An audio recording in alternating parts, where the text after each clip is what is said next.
Dans notre matériel, nous avons souligné que la bête de la fin des temps est la nouvelle version de l'Empire romain païen. Cette bête de la fin des temps est manifestée politiquement dans l'Union européenne impie. Elle est dirigée spirituellement par la Rome apostate sous les antipapes Vatican II et la contre-église Vatican II. L'Union européenne est la dimension politique de la bête de la fin des temps. L'Union européenne accomplit les prophéties au sujet de la bête en de nombreuses façons, comme d'avoir été créée durant le règne du sixième roi romain, le sixième roi de la cité-État du Vatican, lorsque 5 étaient tombés, son lien avec la prostituée de Babylone de la fin des temps, et bien plus encore, comme notre matériel le couvre.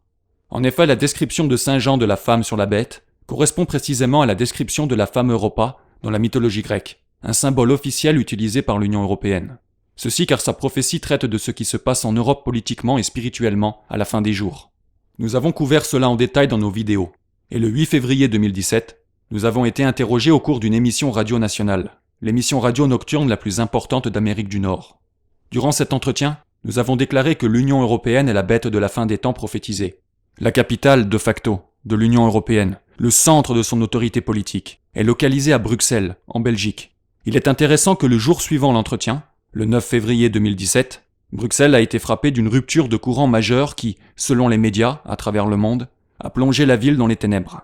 Bruxelles est plongée dans les ténèbres, tandis que la capitale de l'UE est frappée d'une rupture de courant massive.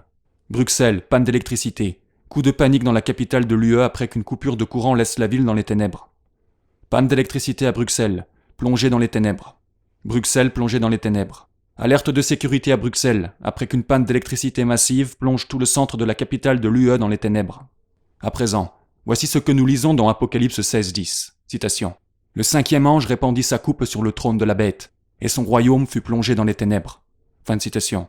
Donc, si la bête est l'Union européenne, comme nous l'avons dit, cela signifie que son trône, ou le centre de son pouvoir politique, est à Bruxelles, la capitale de l'Union européenne. Apocalypse 16:10 nous dit que la coupe est répandue sur le trône de la bête, avec pour résultat que son royaume est plongé dans les ténèbres. Est-ce que nous croyons que ceci ne soit qu'une coïncidence ? Non. L'Union européenne est la bête de la fin des temps, comme nous l'avons dit. En réalité, le mot pour royaume dans le grec d'Apocalypse 16:10, basileia, est parfois défini comme le royaume dans lequel le roi règne souverainement, ou le règne sur quelqu'un ou quelque chose.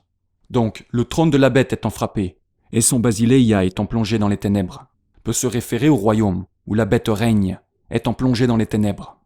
Il vaut aussi la peine de noter que beaucoup, sinon la majeure partie des traductions en anglais d'Apocalypse 16:10, ont employé le verbe plunged, plonger. Et nous voyons que divers gros titres ont utilisé le même verbe pour décrire ce qui est arrivé dans la capitale de l'Union européenne.